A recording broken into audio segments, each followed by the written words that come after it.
परमात्मा हमारे प्रारब्ध के कर्मों को भी नाश कर देता है। परमात्मा के गुणों में ये भी है कि परमात्मा परमेश्वर पूर्ण ब्रह्म हमें साप से भी मुक्त कर सकता है, श्राप से। जैसे हमें इन 3 तापों से भी परमात्मा मुक्त कर सकता है। तो ये सभी लक्षण परमात्मा में होते हैं। प्रथम लक्षण जो हमने लिया है कि भगवान श्री कृष्ण ने मोरध्वज के पुत्र ताम्रध्वज को आरे से, एक आरी से 2 फाड़ करवा के उसके माता पिता से, क्योंकि पहले साधु संतों के विचारों आदेश का बहुत पालन करते थे, श्रद्धालु व्यक्ति होते थे और वो समझते थे कि ना जाने किस वेश में भगवान ही आ गया हो, इसलिए संत के आज्ञा का वो पालन करते थे। उस समय संत लोग जो है बड़े सिद्धि युक्त होते थे। सिद्धि क्या होती है कि ईश्वरीय भक्ति से, परमेश्वर की भक्ति से उन्होंने कुछ संग्रह कर ली होती है, पावर परमात्मा की ही पावर को संग्रह कर लेते हैं। जैसे इन्वर्टर होते हैं, इन्वर्टर चार्ज कर दिए जाते हैं तो वो उनकी बैटरी चार्ज हो जाती है, कुछ समय के लिए बहुत कार्य काम चलाऊ कर देते हैं। तो वो पावर है कहाँ से ग्रहण की उसने? थर्मल प्लांट से। तो एक इन्वर्टर थर्मल प्लांट जितना कार्य नहीं कर सकता, इतनी क्षमता उसकी नहीं हो सकती। तो जितने भी ऋषि महर्षि जिनमें सिद्धियां थी, जिन्होंने 7 समंदरों को पी लिया फिर वापस छोड़ दिया, जिन्होंने पहाड़ उठा लिए आकाश में उड़ गए, ये इन्वर्टर थे। और जैसे श्री कृष्ण जी ने ताम्रध्वज को जीवित कर दिया, सुदामा जी का महल बना दिया, ये श्री कृष्ण तक भी इन्वर्टर थे, वो थर्मल प्लांट नहीं थे। अब ये एक बार ये बात जो दास ने कही है तो ये बड़ी खटकेगी उस व्यक्ति को जिसने आज तक ये तत्व ज्ञान नहीं सुना और लोक वेद से वो रंगा गया है।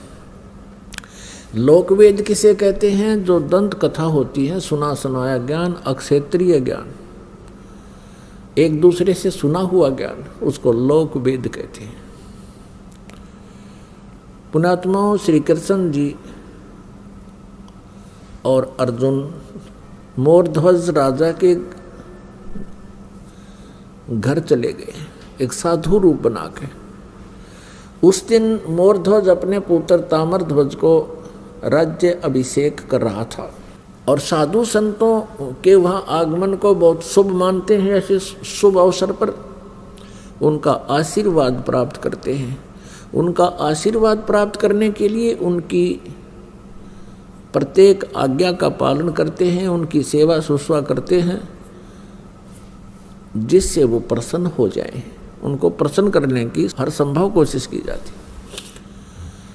तो श्री कृष्ण जी ने एक माया से, अपनी सिद्धि से एक सिंह बना लिया, शेर बना लिया और दोनों पहुंच गए राजा मोरध्वज के बाग में। जब राजा को पता चला कि साधु संत आए हैं, उनको संदेशा भिजवाया कि आओ महाराज भोजन पाओ। लेकिन श्री कृष्ण जी ने कहा कि राजा स्वयं हमें आमंत्रित करने आएगा तो हम प्रवेश करेंगे उसके घर पर। राजा को पता चला, मोरध्वज तुरंत चल पड़ा नंगे पैरों और भगवान से अर्ज की, घर पे ले आए। घर पे विराजमान हो जाने के उपरांत आसन दिए और कहा भगवान भोजन पाओ। श्री कृष्ण जी जो साधु रूप में थे, पहचान नहीं पाए थे मोरध्वज, उनको संत मान रहे थे कि जो आज्ञा महात्मा। तो श्री कृष्ण जी ने कहा कि मोरध्वज पहले हमारे सिंह को भोजन खिलाओ, शेर को। जो आज्ञा महाराज, मोरध्वज ने कहा। श्री कृष्ण जी साधु रूप में श्री कृष्ण जी ने कहा कि बात सुनो, ये शेर जो है, ये सिंह किसी पशु पक्षी का मांस आहार नहीं करता, ये नरभक्षी है, ये मनुष्य खाता है, मनुष्य का मांस चाहिए। कि जो आज्ञा महाराज, मोरध्वज ने कहा। फिर श्री कृष्ण जी ने कहा कि कहीं कोई पल्लेदार को पकड़ लावे, उसका मांस नहीं खाएगा। ये मांस खाएगा तुम्हारे एक परिवार के सदस्य का। तब मोरध्वज ने कहा, जो आज्ञा महाराज, कि जाओ फिर करो तैयार।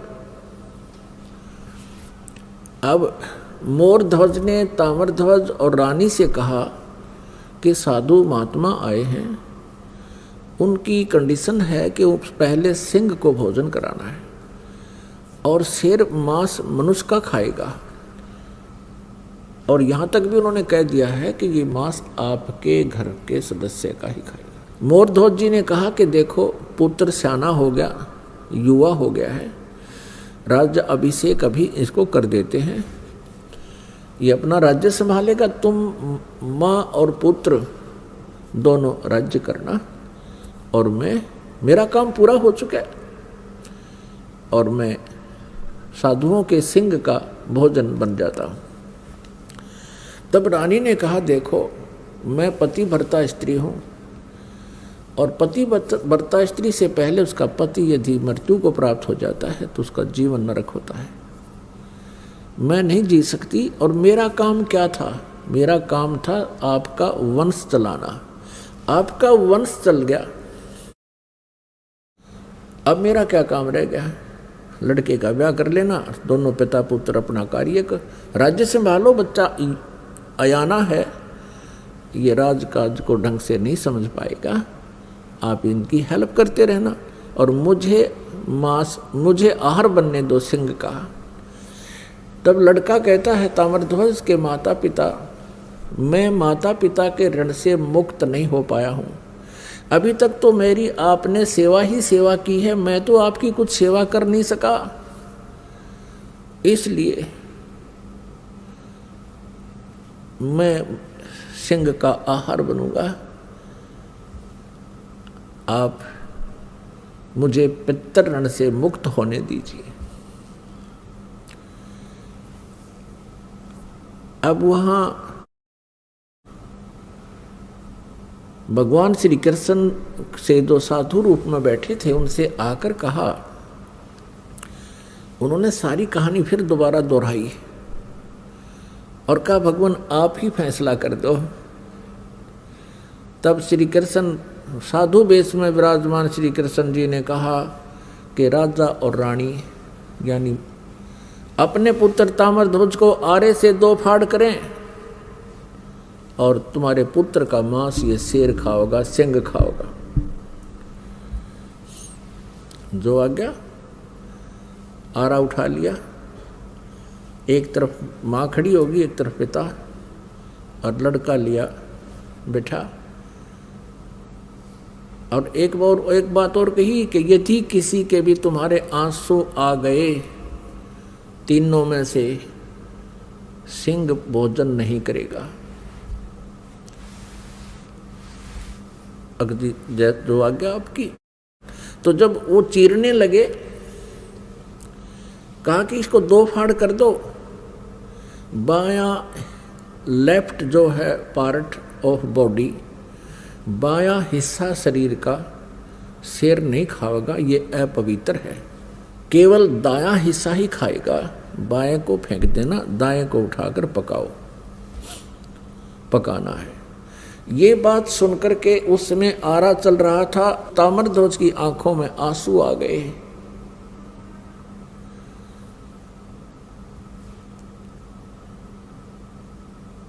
तो श्री कृष्ण जी साधु वेश में थे, उठकर चल पड़े कि तुम तो रो पड़े भाई, तुम्हारा सही प्यार नहीं प्रभु में, तुम्हारा कच्चा प्रेम है, ये मांस नहीं खाएगा। तब तक ताम्रध्वज मर चुका था।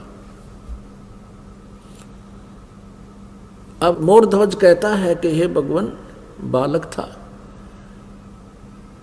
इसको समझ नहीं थी, मुझे चीर लो, मैं नहीं रोऊंगा। तब रानी कहती है, आप रूठ को मत जाओ, मुझे आहार बना लो, हम नहीं रोएंगे, बालक था। इस बात से वो बड़ा प्रसन्न हुआ। श्री कृष्ण जी साधु रूप में वापस आकर बैठ गया और लड़के को जीवित कर दिया। तब लड़का जीवित हो गया। ताम्रध्वज ने कहा कि प्रभु, मैं रोया इसलिए था, मैं कोई इसलिए नहीं रोया था कि मेरी जान जा रही है, मैं इसलिए रोया था कि मैं इतना नीच व्यक्ति हूँ कि मेरा आधा ही बॉडी, आधा ही शरीर आपके काम आया, मैं तो इसलिए रो रहा था। अब उसको जीवित कर दिया।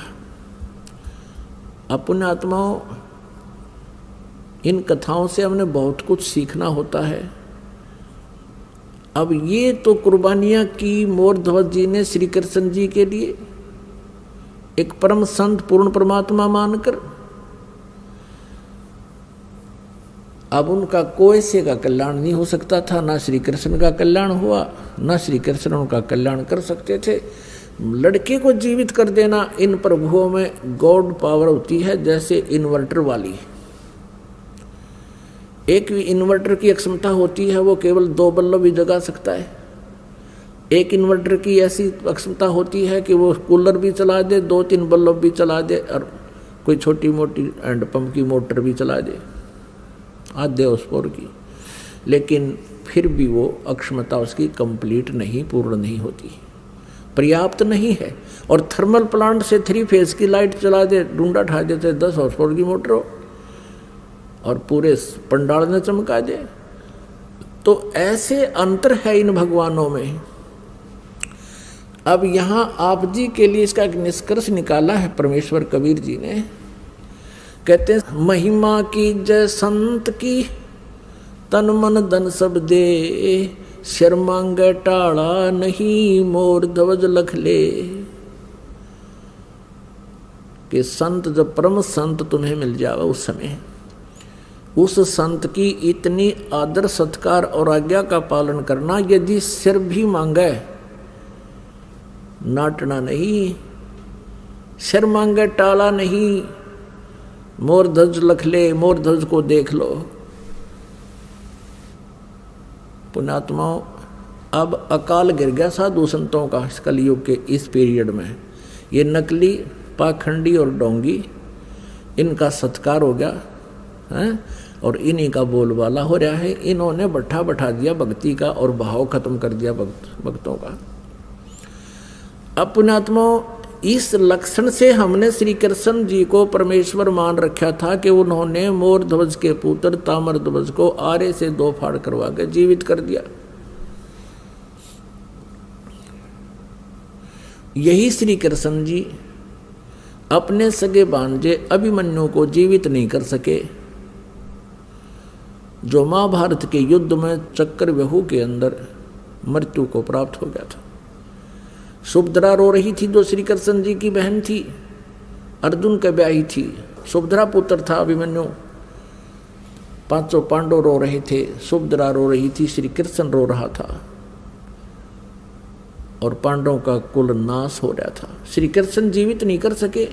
वहां तो पंगा पा दिया, जाके खुद चरवा के जीवित कर दिया लड़का मोर ध्वज का पुत्र, और वहां सुभद्रा पुत्र को श्री कृष्ण जीवित नहीं कर सके। तो परमेश्वर कबीर जी ने ये बताई है भिन्नता कि श्री कृष्ण जी उर्फ विष्णु जी, श्री कृष्ण जी विष्णु जी समझो, विष्णु जी के अवतार, उन्हीं की आत्मा यहाँ देवकी के गर्भ से उत्पन्न हुई थी। और ये केवल 4 भुजा के और 16 कला के भगवान हैं। इनके जो पिताजी हैं वो ब्रह्म है, शरपुरुष भी इसे कहते हैं।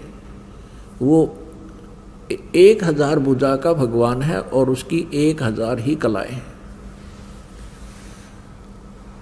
तो इस प्रकार इनकी हॉर्स पावर समझो, ये हॉर्स पावर है, ये 16 हॉर्स पावर के हैं। इनका पिता 1000 हॉर्स पावर का है और अक्षर पुरुष है वो 10,000 हॉर्स पावर का है। और ये परम अक्षर पुरुष, सत्य पुरुष, ये इसकी हॉर्स पावरों की कोई गिनती को ना, असंख्य, अनलिमिटेड। तो जो कार्य पूर्ण परमात्मा कर सकता है, ये अपूर्ण भगवान नहीं कर सकते।